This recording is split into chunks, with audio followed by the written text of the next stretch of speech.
स्वागत आपका के हरियाणा पे। मैं हूं आपके साथ रमेश जाखड़ और इस वक्त मैं आपको बता दूं कि मौजूद हूं पीडब्ल्यूडी डिपार्टमेंट के कार्यालय के बाहर और यहां पे ये कुछ एक साथी हैं।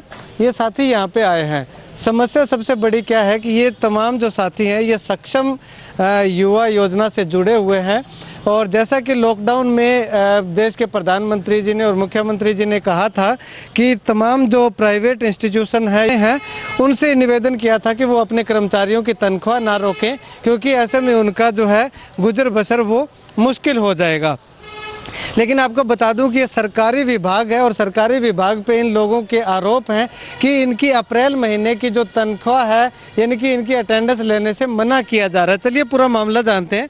क्या पूरा मामला है, आप यहाँ पे क्यों इकट्ठा हुए? इसमें सर जी हमारे 5 महीने में टाइम मिला था, ठीक है। पब्लिक हेल्थ में 4 महीने हमारे पूरे हो गए। जो लॉकडाउन में अप्रैल मंथ की जो सैलरी थी, ठीक है, इन्होंने रोक दी, आधों की दे दी, ठीक है। उसमें ये बोल रहे हैं कि आपको रिलीव कर दिया है।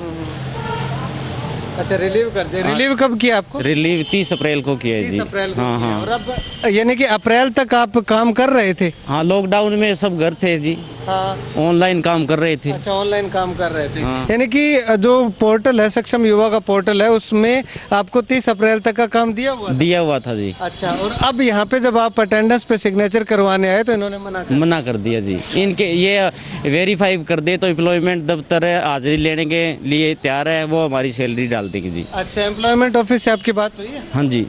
अच्छा। बात हुई है, करवाई दीजिए। ठीक है। तो कितने लोग हो आप जिनकी अभी तक ये अटेंडेंस वेरीफाई? +2 वाले हैं जी ज़्यादातर। +2? हाँ हाँ, आधों की सैलरी इन्होंने डाल दी। अच्छा, आधों की डाल दी। वो कैसे डाल दी? वो पता नहीं जी। क्या कहते हैं ये कह रहे हैं कि अगले महीने इनसे 200 घंटे काम लिया जाएगा। अच्छा, ठीक है, आपको रिलीव कर दिया, आपको अटेंडेंस आपकी नहीं डालेंगे। समस्या सेम है यही है। क्या? पोस्ट ग्रेजुएट की और ग्रेजुएट की डाल दिया इनकम, हमारी नहीं डाली किसी की भी। अच्छा, आपकी नहीं डाली? नहीं, +2 वालों की किसी की नहीं डाली है। आपने कंप्लेंट की है इस बाबत किसी अधिकारी को? आज वहाँ की थी सर, रोजगार विभाग में। वो तो कह रहे अगर ये वेरीफाई करेंगे तो कर देंगे हम, पहले उनसे करवाओ तो कर देंगे, सैलरी भी डाल देंगे आपकी। तो यहाँ पे आपको बता दूं कि जहाँ एक और सरकार जो है वो प्राइवेट संस्थानों को कह रही है कि आप अपने कर्मचारियों की तनख्वाह ना रोकें, वहीं ये सरकारी विभाग देख लीजिएगा पीडब्ल्यूडी, केवल मात्र सिर्फ एक यही विभाग ऐसा है जिसकी ऑनलाइन अटेंडेंस कुछ एक साथियों की नहीं लगी। इसके अलावा अगर रेवेन्यू डिपार्टमेंट की बात करूं तो रेवेन्यू डिपार्टमेंट में अटेंडेंस लगी है, ऑनलाइन लगी है और ऑफलाइन की बात कही जा रही है कि जल्द ही जैसे ही कोई दिशा निर्देश आएगा वो ले लिया जाएगा। चलिए अधिकारियों से बातचीत करते हैं कि आखिर क्या कहते हैं, इनकी क्यों अटेंडेंस नहीं ली जा रही, जबकि 30 अप्रैल तक इनको सक्षम के रोजगार पोर्टल जो है सक्षम युवा का उसमें काम मिला हुआ है। से है जो हमारे पास +2 कैंडिडेट थे उनका कार्यकाल 30 अप्रैल तक का ही था। वो हमारे 5 महीने हमारे पास काम किया और उसके बाद ऑटोमेटिक 5 से 6 महीने हम रख सकते हैं, 5 महीने का कार्यकाल था, वो रिलीव हो गए। ठीक है। 20 तारीख को हमारे पास मौखिक तौर पर व्हाट्सएप के माध्यम से हेड ऑफिस से इन्फॉर्मेशन आई थी कि 20 तारीख के बाद हम सर्वे स्टार्ट करें, जिसमें बहुत से खासकर चोपटा और एलनाबाद के ऐसे गांव थे जहां पर सरपंच जी ने काम करने से मना कर दिया कि हम 3 मई तक लॉकडाउन के उसमें हम काम नहीं करने देंगे। और उसके लिए हमने एम्प्लॉयमेंट को चिट्ठी भी लिखी कि जो बच्चे काम नहीं कर पा रहे उनके लिए हमें क्या करना चाहिए, उनकी अटेंडेंस लगानी चाहिए नहीं, तो हमने उसका लेटर लिख दिया।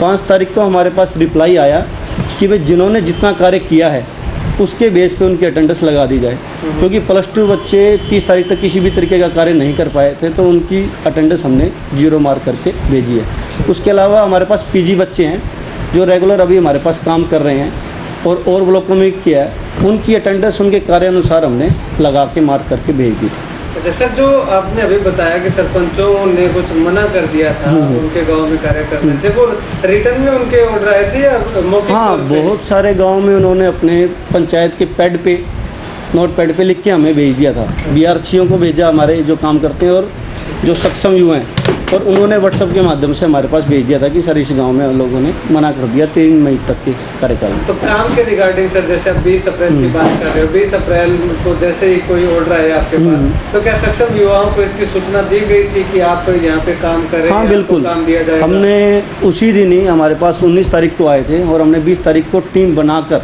हमारे हर ब्लॉक के अलग अलग ग्रुप और एक डिस्ट्रिक्ट ग्रुप है, उसमें हमने टीम के अनुसार सबको भेज दिया था कि आपका गांव ये अलॉट और इस गांव में आप जाइए। तो सभी को ही हमने सूचना व्हाट्सएप के माध्यम से देते हैं, क्योंकि 300 400 500 बच्चे होते हैं, कॉल करना संभव नहीं हो पाता, तो हम इस तरीके से हमने उनको भेज दिया। अच्छा, भेज दिया। और आगे गांव के सरपंचों ने मना कर दिया, तो उनको फिर हाँ बिल्कुल 30 तारीख को रिलीव किया गया।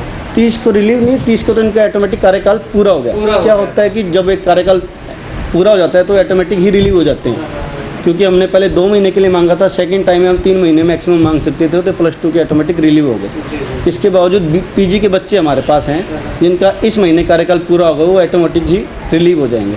तो सर, अब जो रोजगार विभाग है वो क्या कहता है इनके अटेंडेंस? रोजगार विभाग से मैंने टेलीफोनिकली भी बात की थी और मैंने लेटर के माध्यम से भी बात की। उन्होंने कहा कि जो बच्चे जितना कार्य किए हैं उसके माध्यम से ही आप अटेंडेंस लगाएं। फिर मैं बोला कि आपका रिटर्न में आ जाएगा तो हम उसके ऊपर कार्रवाई करेंगे। मेरे पास ये 5 तारीख को लेटर आ गया था और 5 तारीख से ही फिर मैंने अटेंडेंस अपलोड करनी स्टार्ट कर दी थी। उससे पहले हमने अटेंडेंस भी अपलोड नहीं की थी। तो यहाँ पे अभी हमने अधिकारी से भी बातचीत की, तो उनका साफ तौर पे कहना है कि जिन युवाओं ने कार्य किया था, कुछ एक युवा ऐसे थे जो +2 लेवल के जो युवा थे, उनको कार्य दिया गया था फील्ड में जा कर के, लेकिन जिन गांव के अंदर इनको काम दिया गया था उन ग्राम पंचायतों का ऑर्डर आ गया था कि ग्राम पंचायतों की ओर से कहा गया था कि लॉकडाउन के चलते वो अपने गाँव में किसी तरह का काम नहीं करने देंगे। तो ऐसे में वो सक्षम युवा जो काम करने के लिए एग्री थे, लेकिन लॉकडाउन की वजह से वो काम नहीं कर पाए, काम नहीं हो पाया उनका। लेकिन ऐसे में अगर पोस्ट ग्रेजुएट की बात करें, ग्रेजुएशन की बात करें, तो उनका काम जो दूसरा था, तो ऐसे में उनकी अटेंडेंस जो है अपलोड कर दी गई। अब ऐसे में रोजगार विभाग का यही एक लेटर इस विभाग के पास आया कि ये जो सबसे पहला लेटर आप देख रहे हैं, ये इस PWD डिपार्टमेंट ने, जो पब्लिक हेल्थ डिपार्टमेंट ने रोजगार विभाग को लिखा कि अटेंडेंस किस प्रकार से लगानी है। उसके बाद में उनका रिप्लाई में लेटर जो आता है वो ये आप देख सकते हैं कि उनका लिखा हुआ है कि जिन युवाओं ने कार्य किया है उन्हीं की केवल अटेंडेंस अपलोड की जाए। तो अब ऐसे में काम ये तमाम युवा नहीं कर पाए, इसमें कसूर किसका है? लॉकडाउन का। लॉकडाउन के चलते इनका काम जो है वो प्रभावित हुआ था। तो दूसरी तरफ सरकार कहती है कि किसी भी कर्मचारी की तनख्वाह ना काटी जाए, उनका वेतन भत्ता ना रोका जाए। तो ऐसे में इन लोगों के साथ, इन युवाओं के साथ, बेरोजगार युवा हैं, बेरोजगार युवाओं के साथ इस तरह की धक्काशाही, इस तरह की नाइंसाफ़ी क्यों हो रही है? यहाँ पे सरकार को एक सोचने वाली बात है, गौर करने वाला ये विषय है।